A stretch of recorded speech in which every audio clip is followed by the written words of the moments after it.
বন্ধুরা, বিকাশদার কোচিং সেন্টারে সকলকে স্বাগত। আজ আমি আমার এই ভিডিওর মাধ্যমে কলিকাতা বিশ্ববিদ্যালয়ের ষষ্ঠ সেমিস্টারের ছাত্রছাত্রীদের জন্য আবশ্যিক বাংলা এলসিসি 2 নিয়ে আলোচনা করব। যারা পঞ্চম সেমিস্টারের পরীক্ষা দিয়ে দিলে তোমাদের ষষ্ঠ সেমিস্টারে এলসিসি বাংলা করতে হয়, অর্থাৎ আবশ্যিক বাংলা। যারা বিএ জেনারেলের ছাত্রছাত্রী, অনার্সের ক্ষেত্রে এই এলসিসি পেপার থাকে না। কেবলমাত্র যারা বিএ জেনারেল ছাত্রছাত্রী রয়েছে, তোমাদের এই এলসিসি ল্যাঙ্গুয়েজ কোর্স চতুর্থ সেমিস্টারে বাংলা করেছো এবং ষষ্ঠ সেমিস্টারেও তোমাদের বাংলা করতে হবে। সেই বাংলার সম্পূর্ণ সিলেবাস এবং সাজেশান নিয়ে আলোচনা করব আমার এই ভিডিওর মাধ্যমে। আর আমার কোচিং সেন্টারের হোয়াটসঅ্যাপ নাম্বার হলো 9007387901। এখানে দশম থেকে স্নাতক শ্রেণীর বিভিন্ন বিষয়ের উত্তরের পিডিএফ পাওয়া যায়। যাদের প্রয়োজন হবে স্ক্রিনে দেওয়া নাম্বারে হোয়াটসঅ্যাপের মাধ্যমে যোগাযোগ করতে পারবে। তোমাদের মোট 65 নাম্বারের লিখিত পরীক্ষা হয়। 3টি মডিউলে সিলেবাসটা বিভক্ত রয়েছে, প্রথম, দ্বিতীয় এবং তৃতীয়। এই 3টি মডিউল, সেই 3টি মডিউলের সিলেবাস বলবো এবং কোন প্রশ্নগুলি এবছর অর্থাৎ 2023-এর জন্য ইম্পর্টেন্ট সেগুলো বলবো, 24-এর জন্য ইম্পর্টেন্ট সেগুলো বলবো, 23-এ কোনখান থেকে প্রশ্ন পড়ে গেছে বলবো, 22-এ কোথা থেকে প্রশ্ন পড়েছিল এবং 24-এর জন্য কোন কোন প্রশ্নগুলোকে করলে এখান থেকে তোমরা 100% প্রশ্ন কমন পেয়ে যাবে, সেই নিয়ে বিস্তারিত আলোচনা করব। তার আগে তোমাদের প্রশ্নের প্যাটার্নটা একটু বলে নিই। 65 নম্বরের লিখিত পরীক্ষার ক্ষেত্রে তোমাদের 3টি 10 এবং 4টি 5 নম্বরের উত্তর করতে হয়। এই মোট 50 নম্বরের বড় প্রশ্ন আর 15 নম্বরের এসএকিউ প্রশ্ন পড়ে থাকে। 3টি মডিউল থেকে 3টি 10 নম্বরের প্রশ্ন এবং 3টি মডিউল থেকে 3টি 5 নম্বরের প্রশ্ন এবং 3টি দিকে মিলিয়ে মোট একটি 5 নম্বরের টিকাধর্মী প্রশ্নের উত্তর করতে হয়। প্রথম মডিউলে তোমাদের সাময়িক পত্র রয়েছে। মোট 12টি সাময়িক পত্র সিলেবাসে রয়েছে, যার মধ্যে 5টি থেকে প্রশ্ন পড়ে গেছে 2023-এ, বাকি রইল 7টি। এই 7টি করলেই কিন্তু এখান থেকে তোমরা ছোট বড় সমস্ত প্রশ্নই পেয়ে যাবে। বড় প্রশ্ন 2টি 10 নম্বরের পড়বে, একটি করতে হবে। ছোট প্রশ্ন 2টি 5 নম্বরের পড়বে, একটি করতে হবে এবং টিকাধর্মী একটি 5 নম্বরের পড়বে। অর্থাৎ মোট 5টি প্রশ্ন সাময়িক পত্র পত্রিকা থেকে তোমরা পেয়ে যাবে। প্রথম দিগদর্শন, সমাচার দর্পণ, প্রগতি, কবিতা, বঙ্গদর্শন, সবুজপত্র এবং কালিকলম। এই 7টি সাময়িক পত্র যদি ভালো করে করো তাহলে এখান থেকেই সমস্ত প্রশ্ন কিন্তু কমন পেয়ে যাবে। আর 24-এ যেগুলো পড়বে না বলা হয়েছে, এই 5টিকে তোমরা বাদ দিতে পারো, কারণ 23-এ ছোট বড় মিলিয়ে মোট 5টি প্রশ্ন এই পত্রিকাগুলি থেকে পড়ে গেছে, তাই এখান থেকে তোমাদের করার দরকার নেই। তবে রিপিট আসতেই পারে, কিন্তু তোমরা যেহেতু 7টি প্রশ্ন করবে তাহলে সেখান থেকেই কিন্তু তোমাদের যে কটা প্রশ্নের উত্তর করতে হবে পেয়ে যাবে।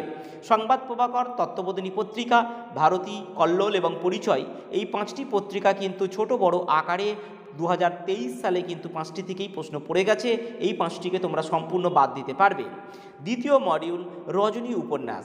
রজনী উপন্যাসের গুরুত্বপূর্ণ প্রশ্ন কি আছে সেগুলি বলবো। তার আগে তোমরা দেখে নাও যে রজনী থেকে একটি তোমাদের 10 নম্বরের প্রশ্ন এবং একটি 5 নম্বরের প্রশ্ন এবং টিকাধর্মী একটি 5 কিন্তু আসবে। অর্থাৎ মোট তোমরা এখান থেকে 5টি প্রশ্ন কিন্তু পড়বে। প্রতিটি মডিউল থেকে 3টি করে ছোট এবং 2টি করে বড় প্রশ্ন কিন্তু তোমাদের পড়বে।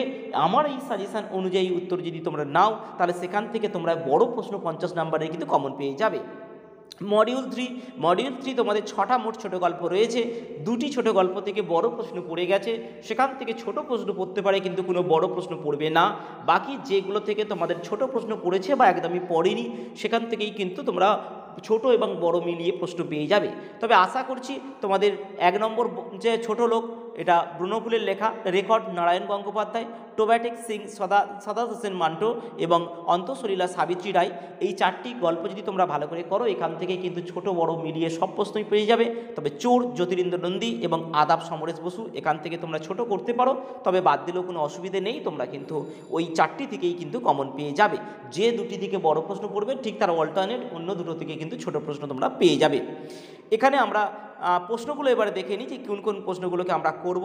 তবে আমরা মডিউল 1-এ 7টি পত্রিকা যেগুলো করতে হবে সেগুলোই বলেছি: দিগদর্শন, সমাচার দর্পণ, প্রগতি, কবিতা, বঙ্গদর্শন, সবুজপত্র এবং কালিকলম।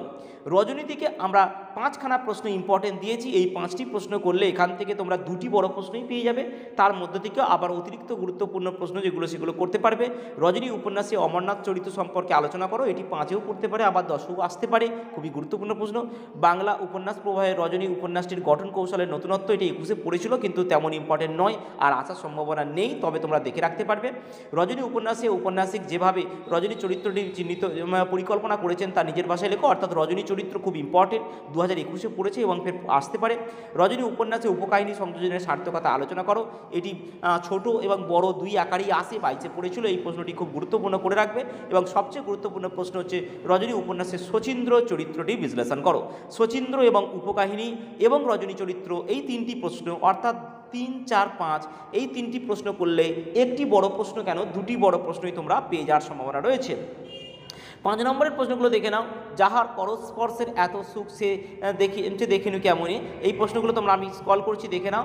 তবে যেগুলো 21 এবং 22-এ পড়েছে সেই প্রশ্নগুলো আমি নিচে দিয়ে দিয়েছি, এবং এখানে তোমাদের 4টি যে গল্প তোমাদের বড় প্রশ্ন করতে বড় প্রশ্ন করতে হবে, সেগুলো থেকে 4টি থেকে 4টি মোট মাত্র প্রশ্ন দিয়েছি।